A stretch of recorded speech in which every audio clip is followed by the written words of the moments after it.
Let me get this straight. So main event Jey Uso won't be in the main event. It doesn't get enough credit, but Drew McIntyre has been ridiculously consistent.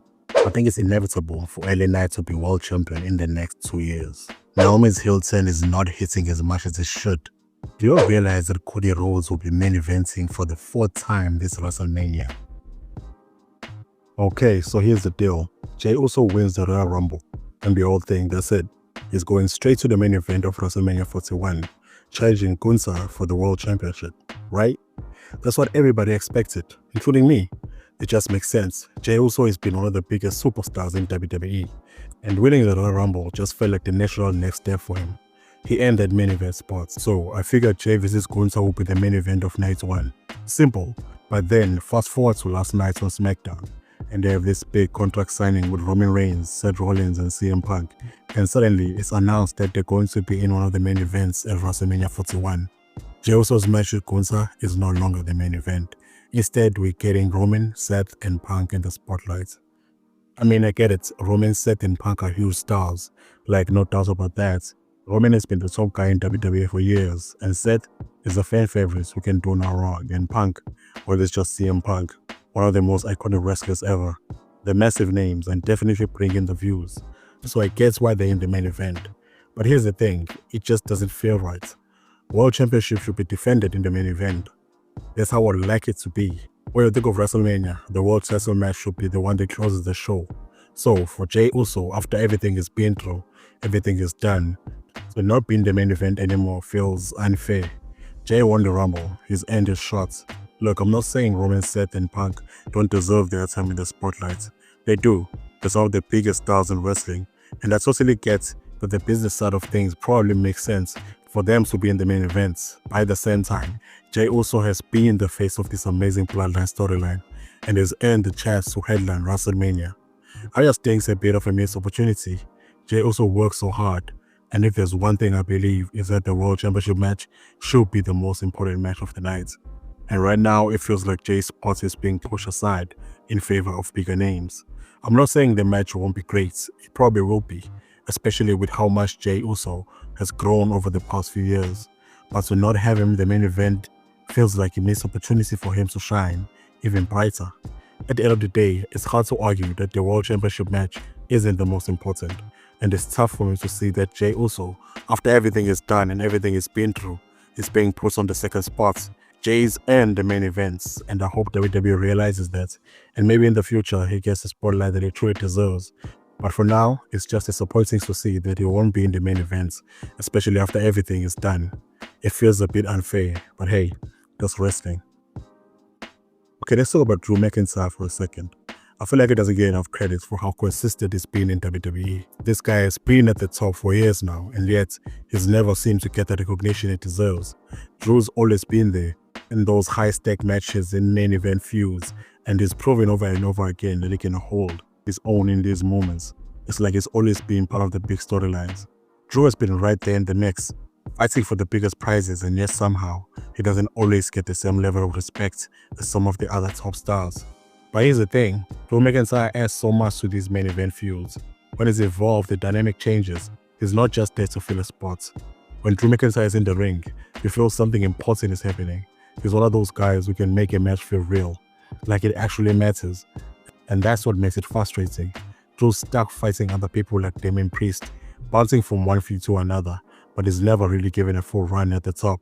Like, when was the last time Drew was in a long-term meaningful title feud that actually got to shine? He's always right there, but never quite at the very top for a long enough time.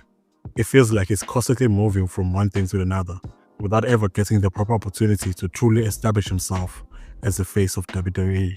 That's what he deserves, a proper long title run, where he can prove that he's not just the guy who inserts in the main event to whine, but the guy for a good while.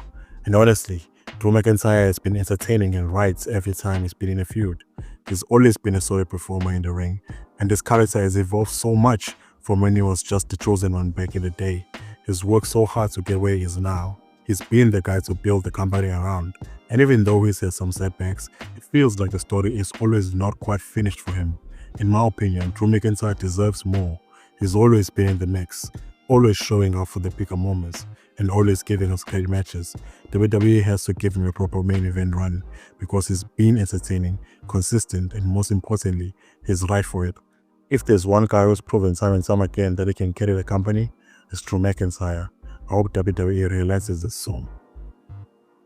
Let me tell you, LA Knight is on fire right now, and it's clear he's one of the top stars WWE has. He's got everything, the energy, the mic skill, the charisma. Basically, he's got that it factor that makes fans go wow every time he's on screen. He deserves a world title run, no doubt about that. If anyone has earned it, it's him. He's been consistently putting on the work and has shown he can hold his own in the main event picture. And the fans, they're still behind him. Every time he comes out, the crowd goes nuts. It doesn't matter if he's playing the heel or the face. People just love him. You can feel the connection he has with the audience. That's rare, and it's what makes him stand out. But here's the catch. He's getting older, and time is ticking. LA Knight is in his 40s now, and while he's still in the top of this game, WWE doesn't have forever to give him the title shot. If they wait too long, they could risk losing the momentum he's built with the fans. The time for him to get that run at the top is now. He needs a shot, and he needs a full run with the title. If WWE is serious about pushing him as one of their top stars, they can't afford to miss this opportunity. If they do, it will be a real shame, because LA Knight is ready, and the fans are absolutely ready to see him as world champion. First off, let's just take a second to appreciate how incredible it is that Cody Rhodes is about to headline his 4th main event at Weestlemania. That's a huge deal, especially in a company like WWE, where the main event is such a major spot. Think about it, WrestleMania 39, 40 twice, and now this year, he's made it to the top each time, and it's only getting bigger for him. And to me, that speaks volumes about his consistency, his connection with the fans, and the work he's put in. When Cody Rhodes returned to WWE, it was honestly unexpected on my part. I don't think many people saw him coming back as such a huge face for the company. His return wasn't just about nostalgia. He came back with a purpose, to prove that he could be the top guy in the company, and man has he proven it. The way he's been booked has been spot on. He's been built up so well to be a face that fans can believe in. His whole American Nightmare gimmick, his story with his family, the emotional journey he's been in, it's all helped make him one of the most popular faces in the company today. And you can't deny the way the fans respond to him. He's been handling the pressure of being the top guy like a pro. It's working. Now, if he keeps his momentum up, and if WWE continues to treat him as a top guy, it's not out of the question that he could main event again next year. In fact, it wouldn't be surprising at all. Cody Rhodes is in his prime right now, and with his passion, dedication, and wrestling ability, it feels like it's just scratching the surface of what he can do. I wouldn't be shocked if next year we all talk about Cody Rhodes main eventing again. There's no stopping him. So let's talk about Naomi's heel turn for a second. I have to admit, when I first heard about it, I was pretty intrigued. It's something different for Naomi, and I figured it could really bring something fresh to the table. But honestly, it hasn't been hitting as hard as I thought it would. Let me set the stage. Naomi was involved in this whole story with Bianca Belair and Jade Cargill. First, Jade Cargill got attacked by an anonymous person, and Naomi and Bianca ended up teaming up because Jade was out. But then it was revealed that Naomi was the one who attacked Jade, and that's when Naomi and Bianca broke up. Now, with Jade's return, Naomi has turned heel and is feuding with her. It's an interesting story, but something about Naomi's heel turn feels a bit off. I think part of the story is that Naomi's story with Bianca and Jade feels like it's missing something. It's kind of hard to connect with it fully. We know Naomi is now a heel, but the transition feels a little rushed, and the audience just doesn't seem to be invested in it as much as they could be. Now, it's still early in Naomi's heel run, so it's possible that I'm being too quick to judge. She will still figure things out and really nail her heel persona as the feud progresses. I mean, she's actually doing some solid heel work, and she's aggressive and focused, but the crowd isn't fully put into it just yet.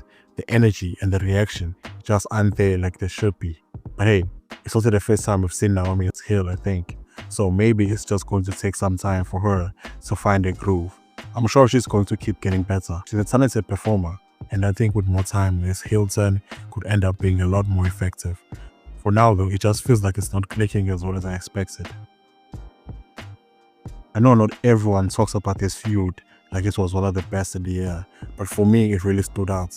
There was something about it that just felt right, especially when we look back at it now. One thing I loved about this feud was the way they were exchanging belts.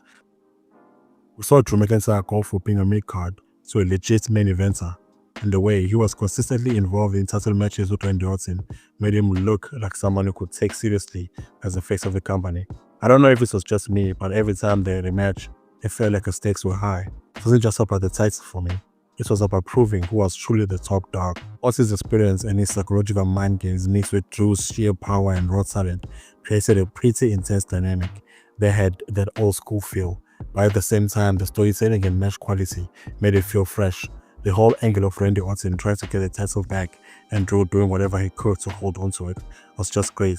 The way it was built around both men being top champions and how Orton used his veteran status to manipulate Drew into making mistakes.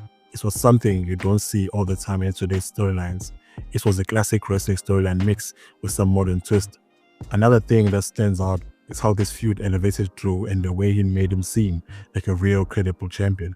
Before this feud, Drew had been building his momentum for months, but facing off against someone like Randy Orton, who had been dominant for years, helped cement Drew's status. It wasn't just a feud where one person looked better than the other. It was just a feud where both men looked like they belonged in the spotlight.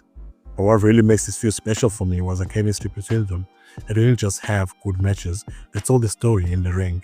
Whether it was in their Hell in a Cell match or the WWE Championship match at SummerSlam, you could see they had a real connection, and that made everything feel more personal. Drew McIntyre wasn't just holding the title, he was fighting to prove himself against one of the best to ever do it, and Randy Orton made it feel that Drew had to work for every single inch. All in all, I really think this feud was one of the most underrated of 2020.